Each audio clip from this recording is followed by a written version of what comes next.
انہیں کچھ شک تھا کہ بہزاد زندہ نہ ہو۔ وہیں قریب جنگل سے ایک بچے کی لاش جسے جنگلی جانوروں نے نوچا ہوا تھا ملنے پر انہیں یقین ہو گیا کہ وہ بہزاد کی ہوگی۔ انہوں نے اپنی مصروفیت کی وجہ سے کوئی ایکشن نہ لیا، پر ان کے سر پر جو خطرہ منڈلاتا رہتا تھا وہ ٹل گیا، اور وہ سب پرسکون ہوتے اپنی زندگی میں مصروف ہو گئے۔ ہانیہ خان بھی روتی سی سکتی اپنی زندگی کی طرف لوٹ آئی تھی، البتہ دن میں جو پرچھائیاں اس کے سامنے گھومتی رہتی تھیں وہ رات کو سونے کے بعد خوفناک خواب کی صورت آنکھوں میں ناچنے لگتی۔ وہ چیختی ہوئی ساری ساری رات جاگتے گزارتی اور اس کی ایک ہی صدا ہوتی تھی، یا اللہ میرے بیری کو لوٹا دو۔ دوسری طرف بہزاد خان جو اپنی سیاہ آنکھوں کی جگہ روشن اوشن بلیو آنکھیں دیکھ کر ششتر سا اپنے سامنے کھڑے دو مہربان وجود کو دیکھ رہا تھا۔ ظفر صاحب اور سرفراز صاحب دونوں حارث خان کی پلاننگ سمجھ گئے تھے۔ پبلک کی ساری ہمدردی اس کے ساتھ دیکھ کر وہ پریشان تھے کہ اب کیا کریں۔ تبھی بہزاد نے کہا تھا کہ مجھے بدلہ چاہیے۔ انہوں نے سوچا تھا کہ اگر وہ اسے حارث خان کے سامنے لے جائیں گے تو بھی انہیں کچھ حاصل نہیں ہوگا، الٹا اس معصوم کو ان حیوانوں کے ہاتھوں جان گنوانی پڑے گی۔ تبھی کافی سوچ بچار کے بعد انہوں نے فیصلہ لیا تھا کہ بدلہ صرف بہزاد کا نہیں لیا جائے گا، بدلہ بہرام ملک کا بھی ہوگا، بدلہ ایک سسکتی ہوئی ماں کا ہوگا، حدید خان نازیہ خان کا ہوگا، ہادیہ خان ہانیہ خان کا ہوگا، یہ بدلہ ظفر ملک کا ہوگا، سب سے بڑھ کر یہ بدلہ بہزاد خان کا ہوگا۔ امریکہ جا کر زندگی کے سفر میں اس نے صرف ایک بات، ایک مقصد سامنے رکھا تھا۔ جس دولت کو پانے کے لیے، جس حرام شہرت کو حاصل کرنے کے لیے ان دونوں نے اپنوں سے لے کر معصوموں کو بے دردی سے گہری نیند سلایا تھا، انہیں دھول چٹانی تھی، انہیں شہرت سے ذلت رسوائی کی حد تک لانا تھا، اور وہ سب موت کی بھیک مانگیں۔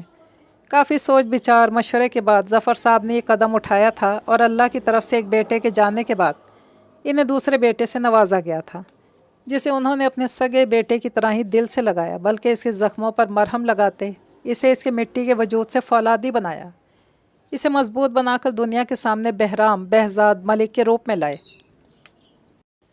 اس کی آنکھیں تو ان کے بیٹے کی تھی جو اس کی کمی کو پورا کرتی تھی، پر اب احساس بھی آنے لگا تھا وہ تھا ہی اتنا پیارا بچہ کہ اس نے کبھی احساس نہیں دلایا کہ وہ ان کا بیٹا نہیں، کسی اور کا خون ہے۔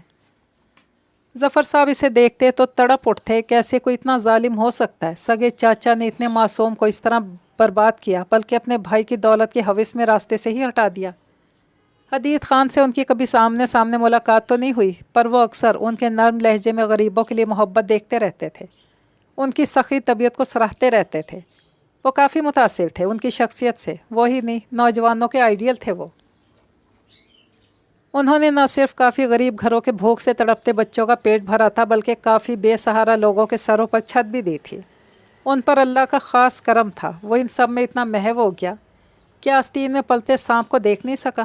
وہ حیوان محبت کا چولا پہنے عزیز ہستی کے بھیس میں انہیں نوچ کر کھا گیا۔ مسز شمیم کوما سے 3 سال بعد ہوش میں آئیں اور اپنے بیٹے کے لیے تڑپنے لگی۔ تب ظفر صاحب نے انہیں ساری حقیقت بتاتے روتے ہوئے بہزاد کو سامنے کیا۔ مجھے معاف کر دیں، میری وجہ سے آپ سب کی زندگیاں بکھر گئیں، بلکہ ایک معصوم کی جان بھی میری وجہ سے چلی گئی۔ آپ چاہیں تو اپنے بیٹے کا بدلہ مجھ سے لے سکتی ہیں، مجھے مار کر اپنی ممتا کو سکون پہنچائیں، میں اف بھی نہیں کروں گا۔ مجھے مار دیں موم۔ وہ ان کے پاؤں پہ گر گیا۔ پھر مسز شمیم تو اس کے منہ سے موم سن کر ہی ساکت ہو گئی تھی، ان کے کانوں میں اپنی بیٹی کی آخری سسکی گونجی۔ وہ بھی تو درد سے ایسے ہی تڑپا تھا، اپنی ماں سے ملے بغیر چلا گیا، ایک بار بھی اپنی ماں کو نہ دیکھا، اور اس کے بغیر کیسے رہیں گی؟ اس کی آنکھیں دیکھ کر انہیں لگا جیسے بہرام خود ان کے سامنے کھڑا ہو، وہ ان سے رو رو کر معافی مانگ رہا تھا۔ ان کا دل یہ سوچ کر پھٹنے لگا، اور وہ دہاڑے مارتی بہزاد کو اپنے سینے میں بھینچ گئیں۔ ان دونوں شوہر بیوی نے نہ صرف اس کی بہترین تربیت کی تھی، بلکہ اسے اپنے ہاتھوں کا چھالا بنائے رکھا۔ بہرام نے بھی ظفر صاحب کی ایک ٹانگ کو دیکھتے ہوئے ان کے ہارے وجود کو سہارا دیا، بلکہ اپنی سٹڈیز کے ختم ہونے کے بعد اپنے ڈیڈ ظفر ملک سے تجربہ حاصل کرتے ان کے کاروبار کو زمین سے آسمان تک پہنچا دیا۔ انہیں بزنس کی دنیا میں بے تاج بادشاہ کا اعزاز دلوایا، اور ان کے بیٹے بہرام ملک کے خواب کو سچ کرتے ہوئے دن رات ایک کر دیے۔ محنت، لگن، جنون نے بہرام ملک کو 29 سالہ famous business tycoon of the world کا خطاب دیا، بلکہ کئی ایوارڈز بھی اپنے نام کیے۔ مسز شمیم جہاں خوش تھی اپنے بیٹے کو کامیاب دیکھ کر، وہیں بہزاد کی شخصیت کو گمراہ دیکھ کر ظفر صاحب اور سرفراز جو فکر مند رہنے لگے۔ اس کا بہزاد سے ذکر بھی کیا، جس پر اس کا ایک جواب ہوتا۔ دنیا بھلا سکتی ہے بہزاد خان کو، مگر ایک ہستی ہے جو اسے کبھی نہیں بھول سکتی، اور اسے بس اس سے ہی پہچان چاہیے، باقی کسی کی نہیں۔ سرفراز صاحب نے اسے پولیس میں آنے کی آفر کی، اس نے سہولت سے انکار کر دیا۔ 15 سال بعد اسی سرزمین پر قدم رکھا جہاں سے وہ بکھر کر گیا تھا۔ پہلے وہ ہارا ہوا بہزاد تھا، اب ایک دنیا پر فتح حاصل کرنے والا بہرام ملک۔ یہاں آ کر اس نے سب سے پہلے اپنے اسٹرا کو دیکھنا چاہا۔ اسے شوق لگا جب معلوم ہوا کہ اس کا تو نکاح ہونے والا ہے، وہ بھی اپنے ہی دشمن کے بیٹے سے۔ یہ سب جان کر اور اپنی اسٹرا کو مطمئن دیکھ کر وہ پاگل سا ہو گیا۔ اس کا دل کیا ساری دنیا تہس نہس کر دے، اس کے اسٹرا اسے کیسے بھلا سکتی ہے؟ پاگل بنا اس کے لیے دن رات کاٹ رہا تھا، تڑپ کر جی رہا تھا، پر وہ اسے کچھ سال بعد ہی بھلا گئی۔ یہ کیسے ممکن تھا؟ ہانیہ خان نے بھلایا تھا، بہزاد خان نے تو نہیں۔ وہ اس کی اسٹرا نہیں، اس کا جنون تھی۔ خان کی جان بستی تھی اس میں، سانس لیتا تو بھی اسے خود میں پاتا تھا۔ رات رات بھر اس کی یادوں میں گزارتا، کبھی ہنستا تو کبھی رو پڑتا، اپنے آنے والی زندگی کا سوچتے۔ اپنے ماں باپ، جان سے پیاری چاچی اور خود سے عزیز اس کی آتی جاتی سانسوں کی روانی ہانیہ خان۔ اس کی اسٹرا اسے بھول چکی تھی، وقت کی دھول میں اس کا احساس مٹ گیا تھا۔ وہ تو قرض چکانے گیا تھا، فرض تو اس کا یہیں پاکستان میں تھا۔ اسے دکھ اس کے نکاح پر نہ ہوا، اسے تو دکھ اپنے بھلائے جانے پر تھا۔ اسے معصوم اسٹرا سے بدل کر ہانیہ خان پہ تھا۔ وہ جو اس کا بیری، اس کا بہزاد بن کر واپس آیا تھا، دوبارہ بہرام ملک کے سلط خول میں بند ہو گیا۔ جس خاموشی سے بہرام ملک اس دنیا سے روٹ گیا، اتنی خاموشی سکوت کے ساتھ دوسرا وجود سر اٹھانے لگا، جو در حقیقت تھا تو بہزاد خان کا، پر اسے دنیا میں بہرام بہزاد ملک کے نام سے جانا جاتا تھا۔ حارث خان کی لمبی پلاننگ اور کتوں کی طرح اس کی تلاش میں اس کے آدمیوں کو دیکھتے انہوں نے بہزاد کو منظر سے غائب کرنے کا فیصلہ کیا۔ وہ چاہتے تو حارث خان اور فواد چوہان کے خلاف ابھی سے ایکشن لے سکتے تھے، پر اس سے کیا ہوتا؟ بے گناہ بہرام ملک کے بعد بہزاد خان بھی اس کے ہاتھوں سے مارا جاتا، کیونکہ اس وقت پورے پاکستان کے معصوم لوگوں کی ہمدردیاں اسے حاصل تھیں۔ اگر بہزاد منظر عام پر آتا تو بھی جو انسان اپنے باپ جیسے بھائی کا بے دردی سے قتل کر سکتا تھا، وہ اپنے بھائی کے بیٹے کو دیکھتے سیکنڈ نہ لگاتا اسے دنیا سے ختم کرنے میں۔ کیونکہ بہزاد کے بیان کے مطابق وہ ایک نہیں تھا، اس کے ساتھ 2 لوگ اور بھی تھے۔ وہ جانتے تھے وہ تبھی باہر آئیں گے جب ان کے سر سے مکمل طور پر بہزاد خان کا خطرہ ٹلے گا، اور ویسے ہی ہوا۔ جیسے سرفراز صاحب نے اپنی پلاننگ کے مطابق کسی گمشدہ بچے کی لاش جنگل سے برآمد کی، حارث خان سے میل ملاپ اور دکھ بانٹنے کی صورت میں فواد چوہان اور براک ڈینیل جیسے دوست منظر عام پر آئے۔ پھر یہاں بدلے کی بنیاد نہیں، شطرنج کی بنیاد رکھی گئی۔ اسٹرا کا یوں بیری کو بھول جانا اسے اندر سے توڑ پھوڑ گیا تھا۔ ہادی چوہان کو اس نے دیکھا تو نہیں، پر بچپن سے اس کا نام ضرور سنا تھا ہانیہ کے منہ سے۔ وہ اسے بتاتی تھی کیسے وہ بھوکا پڑا رہتا تھا گھر میں، کیسے وہ جا کر نینی کے ساتھ اسے لے آتی تھی، کھانا اپنے گھر کھلاتی تھی۔ بہرام بہزاد کی ساری توجہ ہادی چوہان کی طرف پلٹ آئی، اور وہ اس کی پس منظر میں دبی شخصیت کو ابھارنے لگا۔ ہادی چوہان، ایک کٹ پتلی اپنے باپ کی انگلیوں پر نہ چاہتے ہوئے بھی ناچنے والا۔ بچپن سے جو اس کے اندر خوف ڈالا گیا وہ ابھی بھی دل کے کسی کونے میں موجود تھا۔ اس نے محبت صرف اپنی ماں روشانی چوہان سے کی تھی۔ وہ دکھنے میں جتنے مکرو عزائم کے ساتھ ہانیہ کے سامنے آتا تھا، اندر سے اتنا ہی ٹوٹا ہوا ہوتا تھا۔ اس کی آنکھوں کی چمک در حقیقت آنسوں کی نمی ہوتی تھی۔ وہ ایک معصوم سا نوجوان تھا جو قد میں تو بڑا ہو گیا تھا، پر اپنے اندر سے اس کونے میں سسکتے وجود کو سہارا نہ دے سکا تھا۔ فواد چوہان نے سب سے پہلا قتل اپنی بیوی کا کیا تھا۔ براک ڈینیل کو وہ پسند آ گئی تھی اور وہ اسے اپنے ساتھ پارٹی میں لے جانا چاہتا تھا، پر یہ روشانی چوہان کو قطعی منظور نہیں تھا کہ وہ غیر مرد کے ساتھ باہر جائے۔ وہ آزاد ملک میں پلی بڑی ضرور تھی، پر اس نے اسلام کو پڑھا تھا۔ وہ ایک اچھی مسلمان تھی جس نے اپنے شوہر کے سوا کسی غیر مرد سے ملاقاتیں تو دور 2 گھڑی بات تک نہیں کی تھی۔ وہ کیا ایک عیاش انسان کے ساتھ رات کو پارٹی میں جاتی؟ اس کے انکار کو فواد جیسے حیوان نے انا کا مسئلہ بنا لیا، اور اپنے دوست کے سامنے شرمندہ ہونے کی صورت میں دونوں نے مل کر اسے ایک ایکسیڈنٹ کا نشانہ بنا دیا۔ بیوی کی موت کے بعد وہ دنیا کے سامنے بکھر گیا۔ اسے اپنے بچے کا بھی خیال نہ رہتا، جسے چھوٹی سی 5 سالہ ہانیہ ساتھ آ کر لے جاتی اور پھر چھوڑ جاتی تھی۔ اگر وہ کسی دن نہ آتی تو وہ سارا دن بھوکا بیٹھا اس کی راہ تکتا رہتا۔ آخر کار نیند کی مہربان پری اس معصوم پر نازل ہوتی اور اسے اپنی آغوش میں لیے تھپک کر سلا دیتی۔ وقت کے ساتھ کبھی بھوکا تو کبھی پیاسا اس نے جینا سیکھ لیا تھا۔ پھر فواد چوہان کو اس کا خیال تب آیا جب حدید خان کی ساری پراپرٹی اس کی بہو ہانیہ کے نام ہوئی۔ اس دن سے اس نے معصوم سے ہادی کے دماغ میں یہ بات کسی لوہے کی سیخ کی مانند اس کے دماغ میں ڈالی کہ بڑے ہو کر تمہیں ہانیہ خان سے شادی کرنی ہے اور اس کی پراپرٹی اپنے نام بھی کروانی ہے۔ اسے ڈھونگ کرنا ہے محبت کا، اپنے پن کا۔ دوسری طرف ہادی چوہان کے دل میں تو ایک انمول دوست کی طرح بستی تھی۔ وہ چھوٹا نہیں تھا، 10 سال کا تھا، سب کچھ سمجھتا اور جانتا تھا کہ کیسے دھوکہ کرتا اپنی انمول پری سے، کیسے اسٹرا کو دکھ پہنچاتا جو پہلی بیری کے لیے تڑپتی رہتی تھی۔ ایک زخم کے بعد اس معصوم کے ساتھ وہ کیسے کھیل کھیلتا۔ وہ اس حیوان کا خون ضرور تھا، پر اس سے طاقتور اس کے سینے میں اس کی ماں کا خون تھا جو اسے بھٹکنے نہیں دے سکتا تھا۔ دھوکہ کرو گے، دل توڑو گے، جہنم پاؤ گے۔ اسے جہنم کی آگ نہیں چاہیے تھی۔ اسے تو اپنی ماں کے پاس جانا تھا جو اسے راتوں کا آ کر اپنی گود میں سلاتی تھی۔ وہ تو اس کے لیے تڑپتا تھا، نہ کہ دولت کے لیے۔ جس انسان کی راہ تکتا تھا جب پیٹ میں بھوک لگتی اور وہ اس کا خیال کرتے اسے بھوکا نہیں رہنے دیتی تھی، کیا اس انسان کی راہوں کا کانٹا بن جاتا؟ کیسے کر لیتا وہ اس کے ساتھ ایسا؟ کیسے ہادی چوہان ہانیہ خان کو تکلیف دیتا جو اس کے آنسو پوچھتی تھی؟ اسے اپنی ماں کے پاس لے کر جاتی اور کہتی، مام میرے دوست کو پیار کریں تاکہ وہ روئے نہ، اگر یہ رویا تو میں بھی رو دوں گی، مجھے میرا دوست مسکراتا ہوا چاہیے۔ اس کے لبوں پر مسکراہٹ لانے والی ہستی کی مسکراہٹ کیسے نوچتا، وہ بھی صرف دولت کے لیے؟ پر اسے مجبور کیا گیا، اس معصوم کے انکار پر اسے پیٹا گیا، اس سے جانوروں والا سلوک کیا گیا۔ اس کا حیوان جیسا باپ اسے اپنی بربریت کا نشانہ بناتا۔ اس معصوم کے دماغ کو نوچ کر اس میں یہ بٹھایا گیا کہ تمہیں ہانیہ خان سے ساری پراپرٹی حاصل کرنی ہے، اس کے لیے ابھی سے اپنے دماغ کو تیار کرو۔ پھر وہ کیا کرتا گھٹنے ٹیکنے کے علاوہ؟ بہزاد اسے جو اپنے باپ کی طرح سمجھ رہا تھا، اس کی حقیقت جان کر گہری سوچ میں چلا گیا۔ جو ہادی ہانیہ کے سامنے تھا وہ اصل ہادی نہیں تھا، اصل تو وہ تھا جو تنہائی میں بیٹھا ہوتا، اور اس سے جڑی تھی رومیسا، ہادی چوہان کی محبت غریب معصوم سی لڑکی۔ رومیسا ایک چھوٹی سی لڑکی جس کا باپ فواد چوہان کا باڈی گارڈ تھا۔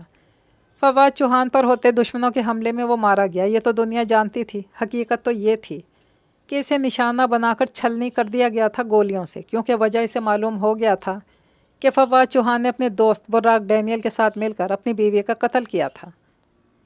یہ بات باہر جاتی ہے، کسی کو معلوم ہوتی اس سے پہلے فواد چوہان نے اسے اپنے ہی آدمیوں کے اچانک حملے کے سپرد کر دیا۔ یہاں ایک نہیں، ایسے ہزار تھے جو ان کے سیاہ بھیس کو دیکھتے مختلف حملوں کا اچانک شکار ہوتے اپنی جان سے ہاتھ دھو بیٹھتے تھے۔ پیچھے پھر ان کی فیملیز کا وہی حال ہوتا جیسے رومیسا اور اس کی ماں کا ہوا تھا۔ وہ بیمار ماں کے بیڈ پر پڑے ہونے کی وجہ سے اس کی دوائیوں کے لیے پھول بیچنے نکلی تھی، اپنی پڑھائی، اپنے خواب چھوڑ کر۔ یہ سب جان کر بہزاد کا دل کیا نوچ کر انہیں ٹکڑوں میں تقسیم کرتے، پر اتنی آسان موت نہیں۔ یہ سوچتے مٹھیاں بھینچ کر رہ جاتا۔ پاکستان آتی آئی جی سرفراز جنیجو نے اس کے حوالے ایک گارڈ کیا جس کا نام انسپیکٹر کریم تھا۔ ویسے تو بہرام بہزاد کو اس کی ضرورت نہیں تھی، وہ خود ایک ہزاروں کے برابر تھا، پر اس کھیل میں ان کا بڑا حصہ تھا۔ انسپیکٹر کریم اور عبداللہ کیپٹن، وہی 2 یتیم بھائی تھے جن کی بہن ان کی پڑھائی کے اخراجات پیٹ بھرنے کے لیے ایک ہوٹل میں ویٹرز کا کام کرتی تھی تاکہ وہ کسی قابل بن سکیں۔ پر اس کا انجام کیا ہوا تھا؟ وہ یتیم تھی، بے سہارا تھی، تعلیم تو تھی پر رشوت سپورٹ نہیں تھی اس کے پاس، جس کی وجہ سے وہ ہوٹل میں کام کرتی تھی۔ پر یہاں حارث خان اور اجمل جتوئی جیسے حیوان ہوں، وہاں ایسی معصوم پریاں کیسی جی سکتی ہیں بھلا؟ حارث خان کے ظلم، تشدد اور اجمل جتوئی کی بلیک میلنگ کے بعد اس کا جینا کس کام کا تھا؟ کیا منہ لے کر وہ اپنے بھائیوں کے سامنے جاتی؟ کیا انہیں اپنے جسم کی قیمت کھلاتی؟ یا بار بار بلیک میل کر کے کسی کتے کے سامنے پھینکے جانے پر جیتی؟ وہ نہیں جھیل سکتی تھی یہ سب۔ وہ غربت کی ماری کسی کے سامنے اف بھی نہیں کر سکتی تھی، اگر کرتی تو اس سفید پوشی سے دنیا کے سامنے برہنہ کر دیتے۔ اس سب کو سامنے رکھتے اس نے ایک فیصلہ کیا، بہت دردناک تھا 2 معصوموں کا سہارا چھیننا۔ اتنا آسان نہیں تھا، پر وہ ایسی ذلت بھری زندگی جی بھی تو نہیں سکتی تھی۔ عزت دار لڑکی کال گرل کیسے بن جاتی؟ اور بس پھر اللہ کا نام لے کر معافی مانگتے آنکھیں بند کر کے بیچ روڈ پر کھڑی ہو گئی۔ آج کی دنیا کی تیز رفتاری کیسے اپنے سامنے رکاوٹ برداشت کرتی؟ سیکنڈز کا کھیل تھا۔ ایک معصوم کانپتی ٹانگوں سے روڈ پر کھڑی تھی، اگلے ہی پل انہیں ٹانگوں کی کم ہمتی کو دیکھتے ہوئے ایک تیز رفتار گاڑی سے ٹکڑوں میں تقسیم کر گئی۔ بھلا کیسے کوئی رکاوٹ برداشت کرتا؟ نہ تم کر سکتے ہو نہ میں۔ حقیقت کڑوی ہے، پر حقیقت تو حقیقت ہے، مجھے معاف کر دینا۔ فضا میں ایک سسکی ابھری۔ اس سسکی کو سنتے 2 بھائی جو قرآن سینے سے لگائے بیٹھے تھے کہ آپ ہی آئیں گی، ان کا سبق سنیں گی اور دوسری آیت یاد کرنے کے لیے دیں گی، پھر دوسرے دن جاب سے لوٹ کر آئے گی اور وہ دونوں اسکول کا کام ختم کر کے پھر سے قرآن پاک کی تلاوت کریں گے۔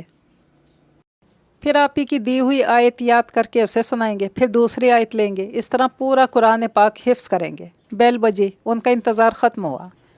ایک مسکرا کر پڑھنے لگا، دوسرا دروازے کی طرف بھاگا۔ آج بہت دیر کر دی آپ ہی؟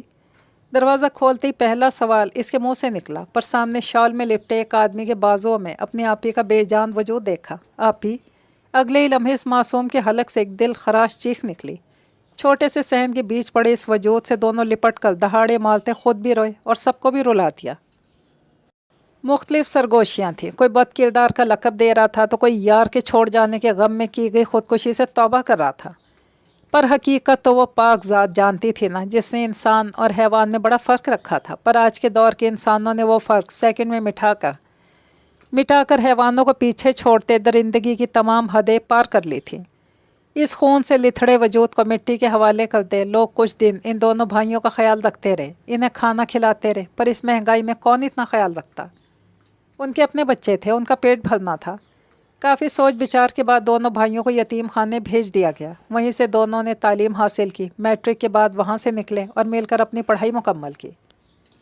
کافی عرصے بعد جب دونوں اپنے پاؤں پر کھڑے ہوئے، تب ہر رات ان کی آنکھوں میں خون میں لتھڑے وجود کی جو چیخیں سنائی دیتی تھیں، انہوں نے اس کا پس منظر جاننا چاہا، اور جس ہوٹل میں ان کی آپی جاب کرتی تھی، اس ہوٹل سے متعلق ساری حقیقت جان کر وہ کتنی دیر کچھ بول ہی نہیں سکے۔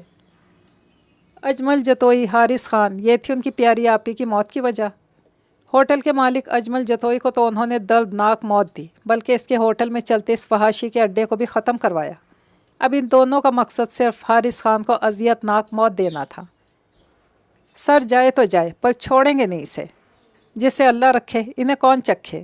حارث خان پر ان کے پہلے اٹیک پر سرفراز جو الرٹ ہو گئے اور معلوم کروایا تو ان دونوں بھائیوں کو ہی پایا، کیپٹن جہان اور انسپیکٹر جہانگیر۔ دونوں کی پیشی پر یہ سب کچھ اثر و رسوخ اور طاقت کا استعمال کرتے معلوم ہوا، ورنہ تو وہ دونوں پاگل ہو رہے تھے حارث خان کو نوچنے کاٹنے کے لیے۔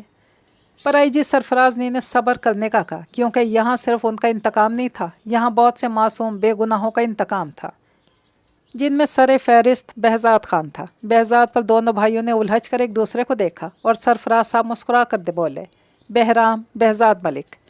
ایک پل کو دونوں شوق ہوئے، کچھ کہنے کو رہا ہی نہیں تھا۔ بہرام بہزاد سے کون انجان تھا؟ وہ آسمان کا وہ ستارہ تھا جو ہزاروں ستاروں پر بھی اپنی چمک سے نمایاں ہوتا ہے۔ ان سب نے مل کر شطرنج کی ایک بساط بچھائی، جس پر باڈی گارڈ کا نام۔ اس باڈی گارڈ کا ایک روپ نہیں، اس کے ہزار روپ تھے۔ ظفر ملک اپنے معصوم بیٹے کے لیے، سرفراز جونیجو ملک کے لیے، بہرام ملک اپنے باپ کے لیے، جہان اور جہانگیر اپنی معصوم اور عزیز بہن کے لیے، رمیسا اپنے باپ کے لیے، اور ان سب سے اوپر وہ تھا جسے کھیل کھیلنا تھا، اور وہ تھا بہزاد خان۔ اپنے ماں باپ، چاچی، اسٹرا، اپنی معصوم محبت، اپنی آنکھوں کے نور کو چھیننے کے لیے ان ساتوں نے مل کر ایک بنیاد بنائی جس کا نام بہرام ملک تھا۔ سب سے پہلے ہانیہ خان اور ہادی کے نکاح کو روکا، پھر حارث خان کی زندگی میں انٹری دی مسیحا بن کر، ہانیہ خان کی زندگی میں انٹری دی بیری کے احساس کی، اور اسٹرابیری کے لیے بن کر آیا اس کا باڈی گارڈ، کیونکہ اس کے پاس رہ کر وہ جان گیا تھا اس کی اسٹرا اسے بھولی نہیں تھی، وہ اسے یاد تھا اور وہ اسے قطعی نہیں بھول سکی تھی۔ اسے آس تھی، امید تھی بیری لوٹے گا اس کے لیے اس کا سکون لے کر۔ قسمت نے اسے لوٹا دیا اس کا بیری۔ ہاں، تھوڑا سا جاہل تھا، تھوڑا ان پڑھ تھا، کچھ وائلڈ تھا، پر ایک احساس تھا وہ اس کا سایہ تھا۔ پھر کیا سایہ اپنے وجود سے الگ ہو سکتا ہے؟ روح جسم سے الگ ہو کر دنیا میں رہے گی؟ لیپ ٹاپ کے سامنے بیٹھے بہزاد کی دھڑکنوں نے اچانک سے رفتار پکڑی۔ یک دم اس کا دل جیسے پورے وجود میں دھڑکنے لگا تھا، اس کا پور پور پسینے میں نہا گیا۔ اسٹرا، اسے لگا جیسے کچھ ہونے والا ہے، کچھ بہت برا۔ وہ افراتفری میں کوارٹر سے نکلا اور باہر کی طرف بھاگا۔ مالی اور تمام گارڈز اپنے اپنے کام میں مگن تھے، انہیں معلوم ہی نہیں تھا باہر کیسا زلزلہ برپا ہو چکا تھا۔ ہوم منسٹر حارث خان دنیا کے سامنے اسمگلر ثابت ہو گئے تھے، ملک کے دشمنوں سے ہاتھ ملائے اپنے ملک کی جڑوں کو کاٹ رہے تھے۔ اس کا انجام تو اب اسے بھگتنا پڑے گا، پر ان کا حساب کتاب ابھی پورا نہیں ہوا تھا، ابھی بہت کچھ باقی تھا۔ میڈم، دھاڑ سے دروازہ کھولتے وہ بے چینی سے بولا، پر سامنے کا منظر دیکھتے ہوئے اس کا دماغ گھوم گیا۔ اسٹرا، ہانیہ کے ہاتھ میں چھری دیکھ کر وہ چیختا ہوا اس پر جھپٹا اور اگلے ہی لمحے اس کے ہاتھ سے چھری چھین کر دور پھینکتے ہوئے ایک زوردار تھپڑ اسے دے مارا۔ وہ کراہتی ہوئی منہ کے بل بیڈ پر گری۔ پاگل ہو گئی تھی؟ اگر تمہیں کچھ ہو جاتا تو میرا کیا ہوتا؟ بہزاد نے غصے سے دہاڑتے ہوئے اس کے بازو کو جکڑ کر کھینچتے ہوئے واپس اپنے مقابل کھڑا کیا۔ Body guard? ہانیہ کی دہشت سے آنکھیں پھٹی ہوئی تھی۔ اس قدر بے رحمی سے تھپڑ مارنے پر اس کے منہ سے سسکی نکلی۔ کیا باڈی گارڈ؟ ہاں؟ اسے کھینچ کر اپنی باہوں میں جکڑتے بھررائی ہوئی آواز میں بولا۔ ابھی تو تم ملی تھی، پھر سے چھیننے لگی تھی مجھ سے۔ اس کے نکوش کو پاگلوں کی طرح اپنے لبوں سے چھوتے وہ اسے وحشت کے سمندر میں پھینک گیا۔ وائلڈ مین؟ ہانیہ کسی پھڑپھڑاتی چڑیا کی طرح اس کے مضبوط حصار میں تڑپی اور اپنا چہرہ پیچھے کی طرف جھٹکنے لگی۔ چھوڑو مجھے، میرا نکاح ہو چکا ہے، چھوڑو بدتمیز انسان۔ وہ روتی اپنا پورا زور لگا کر چیخی اور اس کے شانوں پر مکے مارنے لگی۔ کیوں مرنے نہیں دیا مجھے؟ کیوں تڑپا تڑپا کر مار رہے ہیں سب مجھے؟ کیا بگاڑا ہے میں نے تم سب کا؟ کیوں ہو رہا ہے میرے ساتھ ایسا؟ میں بھی انسان ہوں، نہیں جھیل سکتی یہ سب کچھ۔ کتنا کھویا ہے، ابھی بھی اس مالک کو رحم نہیں آتا مجھ پر؟ روتی بول رہی تھی اور بہزاد سرخ آنکھوں سے اس کا چہرہ ہاتھوں میں بھر کر دیکھنے لگا۔ کیا چاہیے؟ اس نے محبت سے پوچھا۔ ہانیہ نے ڈب ڈبائی آنکھوں سے اس کی سیاہ آنکھوں میں دیکھا جو نم ہوتی آنکھوں کو لہو رنگ کر گئی تھی۔ بیری؟ اس نے سسکی لیتے معصوم سی فرمائش کی۔ بہزاد نے مسکراتے جیب میں ہاتھ ڈالا، کچھ اسٹرابیریز اس کے سامنے کی۔ ہانیہ نے روتے ہوئے اسے گھورا۔ بیری چاہیے، میرا بیری، بہزاد خان چاہیے مجھے، کھو گیا مجھ سے، چھین لیا مجھ سے، وہی بیری چاہیے۔ اس نے عہد کیا تھا ساری زندگی کے ساتھ کا، چھوڑ گیا وہ مجھے اس بے رحم دنیا میں اکیلا، نہیں جینا مجھے۔ مار دو باڈی گارڈ، مجھے میرے بیری کے پاس بھیج دو، مار دو مجھے۔ وائلڈ مین؟ اس کے ہاتھ پکڑ کر جھنجھوڑتے ہوئے اپنی گردن پر رکھے اور روتی ہوئی سے التجا کرنے لگی۔ بہزاد نے اس کے چہرے کو دیکھا اور اپنا ہاتھ چھڑوا کر اپنی آنکھوں کی طرف لے گیا۔ ہانیہ رونا چیخنا بھول کر منہ کھولے آنکھیں پھیلائے ساکت ہوتی دھڑکنوں سے اسے دیکھنے لگی۔ وہ مسکراتا اسے دیکھتا مرر کے سامنے آیا اور اپنی آنکھوں سے لینس نکال لے۔ اس کے ساتھ ہی لمبے بالوں کی وگ، داڑھی اور مونچھیں بھی اتار دی۔ اور وہ نیلی پرشوق نظروں سے آئینے میں اس کی پھیلی آنکھوں کو دیکھنے لگا۔ بہرام؟ اس کی سانسین گہری نیلی آنکھوں کو دیکھتے اوپر نیچے ہونے لگی۔ وہ قدم پیچھے کی طرف لیتی بڑبڑائی۔ ایک سرد لہر اس کے پورے وجود میں دوڑ گئی۔ روتی دیوار سے لگی خوف سے زرد پڑتی سر نفی میں ہلانے لگی۔ بہزاد مسکرا کر اس کی طرف پلٹا اور خود کو ہلکا پھلکا محسوس کرتے بازو کے اوپر کی طرف کرتے اپنے وجود سے ساری تھکن نکال لی۔ وہ اس کے انداز پر سہم گئی۔ بہزاد اسے دیکھ کر ہنسا۔ ہڈیاں نہیں ٹوٹیں؟ سر کھجاتے ہوئے بولا۔ اس کا یہ انداز اسے بدلے روپ میں دیکھ کر اس کے منہ سے سسکی نکلی۔ بہرام؟ بہزاد؟ خوف سے اس نے ہچکی لی۔ اس نے اپنے باپ سے کہا تھا وہ کوئی بڑا گیمر ہے، گیم کھیل رہا ہے، پر اس کی کسی نے نہیں سنی۔ اور آج سامنے کھڑے وجود کو باڈی گارڈ سے بہرام ملک میں بدلتے دیکھ کر اس کی ٹانگیں کانپنے لگی تھیں۔ یہ سوچ اس کی جان نکال رہی تھی کہ وہ جو اس کے تھپڑ کھاتا، اس سے ٹوٹی پھوٹی انگلش بولتا، اس سے چھیڑ خانی کرتا تھا، وہ یہ بزنس مین بہرام ملک تھا۔ اس کے ساتھ کھیل رہا تھا، اس کے جذبات کا مذاق بنایا اس نے۔ وہ باڈی گارڈ در حقیقت ایک بزنس مین تھا۔ وہ اسے ایسے نہ پا سکا تو یہ طریقہ اپنایا اس نے۔ اس کے روم میں آیا، اس کے باپ کی جان بچائی، اس کا باڈی گارڈ بنا، فواد انکل کو ٹینڈر دیا۔ فواد انکل کو ٹینڈر دیا اس نے۔ بیری؟ بہزاد نے اس کے بھیگے چہرے کو دیکھتے ہوئے کانوں سے بلوٹوتھ ڈیوائس نکال کر ٹیبل پر رکھا۔ جیب میں بچی آخری اسٹرابیری نکال کر ہاتھ میں لی۔ جھوٹ ڈیڈ؟ وہ دہاڑی۔ بہزاد نے مسکراتے ٹی شرٹ میں چھپا کالا دھاگا جو اس نے گلے میں پہنا ہوا تھا اسے باہر نکالا۔ ہانیہ کی آنکھیں جب اس کی گردن سے نکلے اس الفابیٹ پر پڑیں تو پوری طرح سے کھل گئیں۔ اس کی آنکھوں کی طرف دیکھا جو نم آنکھوں سے مسکراتا اسے دیکھ رہا تھا۔ میں عہد توڑنے والوں میں سے نہیں اسٹرا۔ ہانیہ نے لرزتے ہاتھوں سے اپنی گردن سے الفابیٹ نکالا۔ دیکھا بھی دیکھا، پھر اپنا ایچ، اس کا۔ اسے کچھ سمجھ میں نہیں آ رہا تھا۔ دیوار کا سہارا لیتی نیچے بیٹھتی چلی گئی۔ بہزاد آگے بڑھ کے اس کے سامنے بیٹھا اور قریب سائڈ ٹیبل سے پانی کا گلاس اٹھایا۔ ہانیہ ساکت ویران آنکھوں سے اس کی کالی آنکھوں کی جگہ گہری نیلی آنکھیں دیکھنے لگی۔ کس کی ہیں یہ آنکھیں؟ اس نے ہچکی لی۔ بہرام ملک کی۔ اس کی آنکھوں سے جیسے لہو ٹپکنے لگا۔ میری یاد نہیں آئی؟ اس نے پوچھتے ہوئے اپنے منہ پر رکھتے اپنی چیخیں دبائیں۔ اس نے جھکی نظریں اٹھا کر اسے دیکھا۔ ہانیہ سبز بھیگی آنکھوں سے سانس روک کر اسے دیکھ رہی تھی۔ تمہارے لیے زندہ رہا ہوں۔ اس کا آنسو پھسل کر گرا۔ ورنہ؟ اس نے وحشت سے پوچھا۔ ورنہ نہیں رہتا۔ وہ زخمی سا مسکرائے۔ بیری؟ وہ چیختی اس کی گردن میں باہیں ڈالے پھوٹ پھوٹ کر رونے لگی۔ بہزاد نے اس اچانک حملے پر مسکراتے اس کے گرد اپنے بازوؤں کا حصار بنا کر اسے اپنے سینے میں سمو لیا۔ دھوکے باز، مکار، میں تمہیں مار دوں گی۔